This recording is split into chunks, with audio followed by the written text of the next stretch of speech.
Today on this Sonic Obsession, our favorite albums from the 70s, Part 1.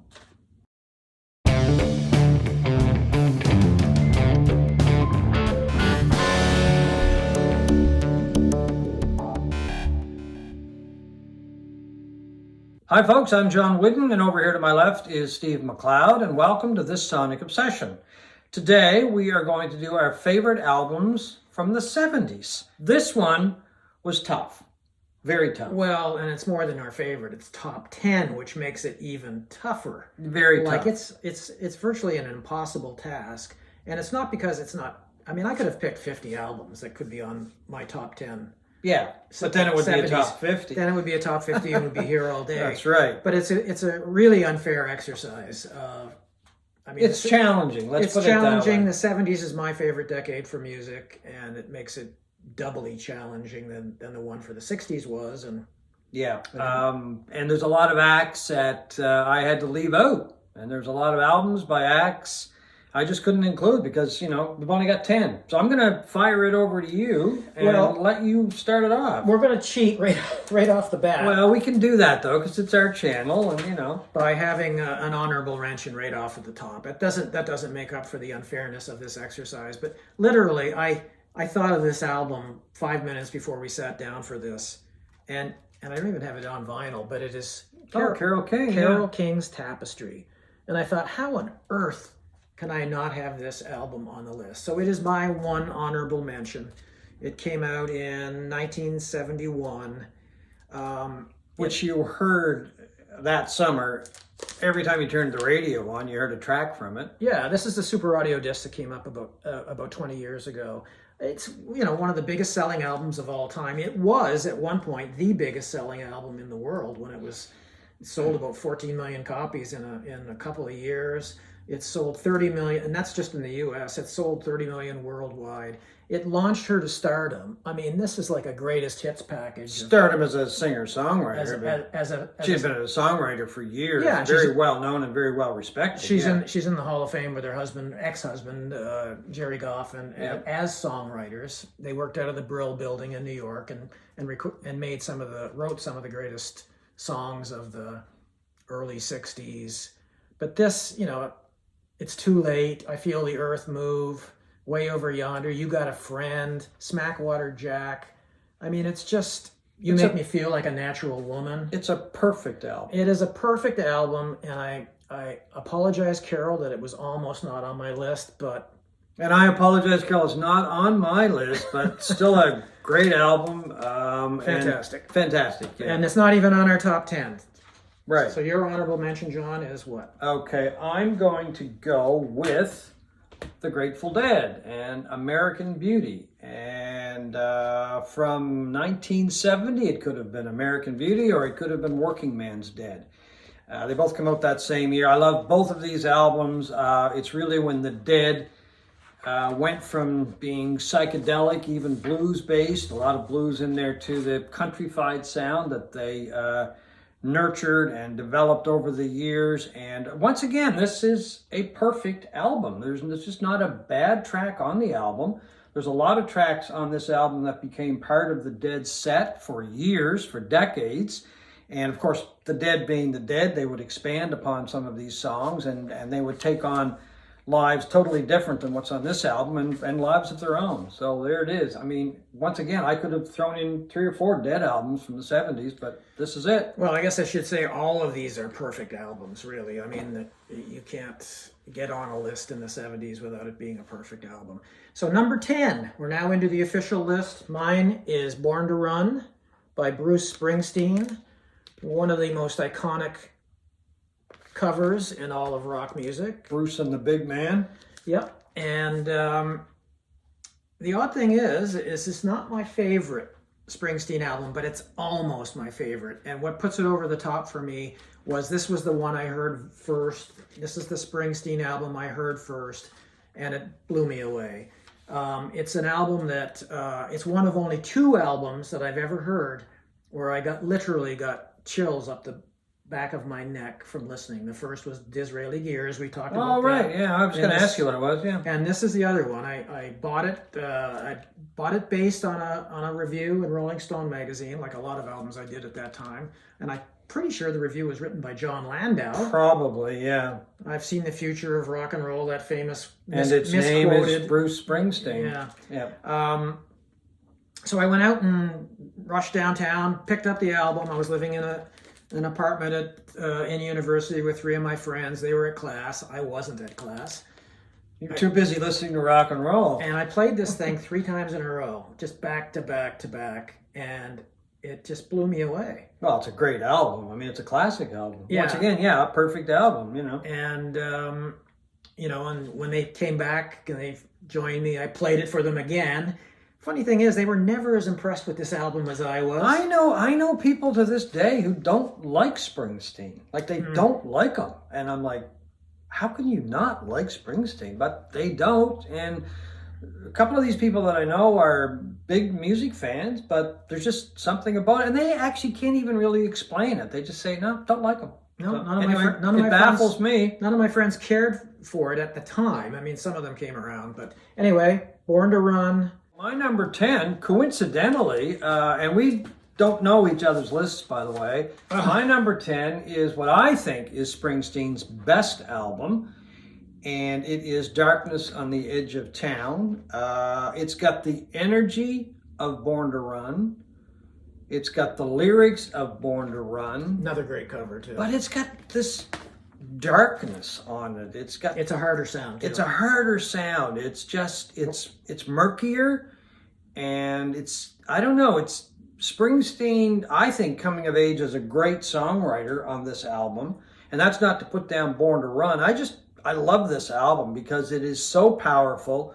There's so much energy on it. And Springsteen's lyrics, I found a huge growth from Born to Run to this album. And I once again, I still listen to this. I still love the album. Well, I don't think it's been dated at all. No, this is a rockier album than Born to Run. Was more rooted in the Phil Spector sound, the Wall sound, kind of New York, early New York R&B kind of sound. This is more rock and roll. Yeah, exactly. More guitar based. Yeah. Number 9 on my list is Harvest by Neil Young. Came out in 1972. I could have picked any number of Neil Young albums from the 1970s to be on this list, but this was his most commercially successful album. His only album to ever go number 1. The big hit, Heart of Gold, was the only ever one of his songs to go number 1. It's just it's kind of sets the tone for a lot of the southern rock, the rock that came out of Southern California in the 1970s. This is very sweet. It's very acoustic for the most part. And in typical Neil Young fashion, he blew it up and went off in an entirely different direction after this, into less commercial, more raucous sounds. Which is one of the reasons that we love Neil, right? Neil is Neil. He was never happy with the status quo, and Harvest is just one of the nicest, sweetest albums that he ever put out. And it was an album that I played a lot, and everybody I knew played a lot at the time. Fantastic album. Okay, my number 9 goes to Long Player by The Faces. This is a British band. This is from 1971, by the way. This is a British band that I don't think ever really got its due. Apparently it would sell out medium-sized halls in the US and Canada. But it is just a powerful album. It's got Rod Stewart. It's got Rod Stewart on vocals and Ronnie Wood on guitar. Ronnie Lane playing bass, and Ian McLagan on keyboards, and Kenny Jones on drums. I like The Faces because The Faces are the antithesis of, well, you were talking about the Southern California sound. They're the antithesis of that smooth, almost, I don't want to say boring sound, but very clean sound, very perfect sound, because nothing about The Faces was perfect. They were strictly rock and roll. They were ragged, but they could play their instruments, and they could play them very well, and they just basically tore the house down. That's what they were all about. Notorious for getting drunk or drinking when they were playing live. They even had a bar on stage, Yeah, with a guy serving drinks to them. right. So they were sloppy sometimes, but I don't think they were as sloppy as they wanted people maybe to believe or think. I love that album because it's got just some great songs on it. Some original songs, of course. Sweet Lady Mary is one of those songs that I absolutely love. They tone it down for that song. They do a version on this album of Maybe I'm Amazed, which I've got to say is better than the Paul McCartney version. And to say that they are better than Paul McCartney is saying something. Yeah, I disagree with that, but it is fantastic. It is a fantastic version. And I love every album they did, that lineup of the group. I just think they're fantastic. I think the Faces were totally underrated. There's been was talk rather, of doing a reunion tour, maybe even an album. I think they have recorded some material, but it's never seen the light of day. But, Ronnie Lane is dead. Ian McLagan is dead. So right now it would be Kenny Jones, Ronnie Wood, and Rod Stewart, which, that would be wonderful, but it wouldn't be the same Faces, I don't think. Anyway, I love every album that they did, this lineup. And just a wonderful group. Initially, the Small Faces with Steve Marriott. They became the Faces after Marriott had left, and Stewart and Wood left Jeff Beck group and went with the Faces. Yeah, definitely. So there's a strong lineage there too. Definitely a group I would have loved to have seen live. Oh yeah. All right, number 8, and it's kind of the sister album to Harvest in a lot of ways. It is Deja Vu by Crosby, Stills, Nash and Young. Came out in 1970. It took a very good Crosby, Stills, and Nash group to new heights when Neil Young joined with his amazing songwriting and all of that. David Crosby, Neil Young, Stephen Stills, and Graham Nash. One of the first supergroups, after Cream formed. These guys were kind of one of the next ones to come along.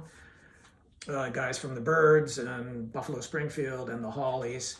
Just an absolutely fantastic album. Again, it has that sound that's steeped in Southern California, in particular the Laurel Canyon of LA. All those guys, all the hippies, all of these artists living together, jamming together. And, they went from a very good group to superstars. They had their tour of 1974 must have been one of the earliest stadium I think tours. It was the first big stadium tour, They were getting 40, 50, 60,000 people for a show. And of course, they were also one of the most notoriously fractious groups in existence. They couldn't get along, a lot of them, or most of them, or all of them. And before too long, Neil Young got tired and left. Yeah, well, that's typical Neil. I think Graham Nash got along with everybody. Yeah, he seems to have anyway. He doesn't get along with. He wasn't getting along with David Crosby towards the end. I think finally he reached his peak in that relationship. But for those years, I think he was. He seems to me, everything I've read anyway, as the peacemaker. Okay, my next choice goes to an album from 1971. It is called Rock On by Humble Pie. I think it's their strongest studio album. They put out a live album, Rockin' the Fillmore, which is one of the great live albums that was ever made. But this album, it's a studio album, as I said. Steve Marriott had left the Small Faces, as I mentioned just a few minutes ago, and formed Humble Pie with Peter Frampton, who had been with a British group called The Herd, and Greg Ridley, who had been with another prominent British group called Spooky Tooth, and Jerry Shirley, who was a very young, I think he was 16 years old actually when he started playing with Humble Pie. Once again, kind of the antithesis of that Southern California smooth sound. These guys knew how to rock. On their live album, they rocked furiously, whereas on this one, there were some really mellow moments, especially a song that Steve Marriott had written for his wife at the time. It's called Song for Jenny. Just a really sweet song about him being on the road and her being at home. But some of the rockers on this album stand out as the best of the material that Humble Pie ever did. Actually, one of my favorite bands from that era, and they made a few other really good albums. Unfortunately, at the end of the career of Humble Pie, they made some albums which were not so good. That's what I'll leave it at that, say that. But and then unfortunately, Steve Marriott died in a fire at his cottage a few years ago now, many years ago now. But anyway, Humble Pie, one of those great British groups from the 70s. My number 7 album is What's Going On by Marvin Gaye. It's just quite simply, arguably, the greatest soul album ever made, certainly among the greatest, by one of the greatest voices that any human has ever possessed. I just think Marvin Gaye is just, he had a great voice. just an incredible... Very moving voice. Yeah. It was really the first album, soul album or R&B album, that to me really dealt with some really serious issues other than, just love and sex and all of that. Well, it was not just that, but between he and Stevie Wonder, I mean, they really changed what Motown was all about, because up to that point, the Motown albums were like the hits by Diana Ross and the Supremes, even some of the hits that he had and Stevie Wonder. And then Stevie Wonder came along with Talking Book. I mean, that was a huge departure from the sound that Motown had been known for. So yeah, those guys really kind of broke down that barrier and turned soul into a voice for the environment, for anti-war, that kind of thing. They really did open it. They branched away. Is this on my list or yours? Well, no, I love the album too. It just didn't make my list. Yeah, this came out in 1971, and it was the first time I'd ever heard a song about, for one, the environment. Mercy, Mercy Me. Mercy, Mercy Me. I don't recall anybody ever dealing with the environment, and I can imagine what he would feel today if he was still alive and saw what was going on in the world. And that it dealt with the Vietnam War. He wasn't the first to deal with that at the time. He dealt with crime in the inner city. He dealt with the plight of people living in the inner city. It really was a cohesive artistic statement by one of the greatest artists of that time. You mentioned, Motown, and this going in a different direction than Motown. Yeah. And that's not to slight Motown, because Motown, I mean, the pop songs that came out of Motown they were the hit factory. They were tremendous. They were just pumping out hit after hit. And the Funk Brothers playing backup on all of those songs, and incredible musicians. But it just took Motown in another direction. Well, and to that point, Marvin Gaye wanted to put out What's Going On as a single, and Berry Gordy balked at it. He didn't think it had any commercial appeal. Can you imagine? Yeah, well. And Gaye put his foot down and said, "I'm not recording any more songs until you release this as a single." And they did, and it became a big hit. And it's number 7 on my list. One of the greatest albums of the 70s. Oh, I agree. It's a great album. Okay, my number 7 goes to Little Feat and Waiting for Columbus. I think one of the great live albums of all time. Now, when it came to this choice, I was torn between this and Dixie Chicken, because I love Dixie Chicken. Dixie Chicken is a studio album, and I chose this one because it's got a lot of tunes from Dixie Chicken, and it's got that live feel to it. And Little Feat really was a band that was so much better live. I mean, I've heard a lot of shows from this lineup of the band, this era of the band, and boy, they were really hard to beat. But so many of those bands back in that era were so good and so much better live. So I'm going to go with this one, an album that you didn't like at first, but came around to really like, if I remember correctly. Yeah, because we've talked about this a couple times. I talked about this in an earlier episode. He's embarrassed. To my great embarrassment, I actually trashed that album when I bought it back in when did it come out? 78 or something? Was it 70? I think it was 78. And I trashed it and threw it away, and I don't know what I was thinking. I was young. I was very young. Number 6 is Something Anything by Todd Rundgren. This came out in 1972. This is a version that came out on Record Store Day last year, colored vinyl on 45 RPM. It's a masterpiece that he never bettered or equaled, in my opinion. It is pop, it is power pop, it is blue-eyed soul, it is rock. He covers the gamut on this album, and it is just an amazing achievement to consider how old he was when this. I mean, he must have been in his early 20s or something. Yeah, it's a double album too. Double album. Three of the sides he recorded himself, played all the That's instruments. right. Yeah. And then the fourth side was done with some session people in that. Just an absolute masterpiece. The big hit, "Hello, It's Me," is one of my favorite songs of all time. I never tire of that. I liked that song, but I really like "I Saw the Light," which is on the album too. Another beautiful. Two great songs. Yeah. Never equaled Something Anything. Okay, so my last choice for this segment of six. The feature, number 6, is from 1978, Warren Zevon, "Excitable Boy." I could have chosen Warren Zevon, the album that came out just before this, but I don't know. This is just... That's a better album. This is a better album, really. You know, it does go over just to make it a bit better. I mean, the selections on this song are just incredible. "Johnny Strikes Up a Band," "Werewolves of London," "Accidentally Like a Martyr," "Roland the Headless Thompson Gunner." I mean, it goes on, and there's not a bad track on it. Once again, not that smooth California sound. It's got a California sound because of all the musicians and all the people that participated in it, and namely Jackson Browne, who was one of the producers of the album, along with, I think, Waddy Wachtel, if I remember correctly. Yes, it was Jackson Browne and Waddy Wachtel. But it's got an edge to it that a lot of the California sound did not have. But that's Warren Zevon's lyrics too. I mean, how else would you describe a lot of the stuff that he writes about and writes very well about?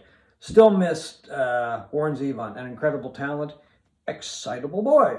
And that is the first part of our favorite albums, top 10 albums from the 70s. Thanks for watching this Sonic Obsession.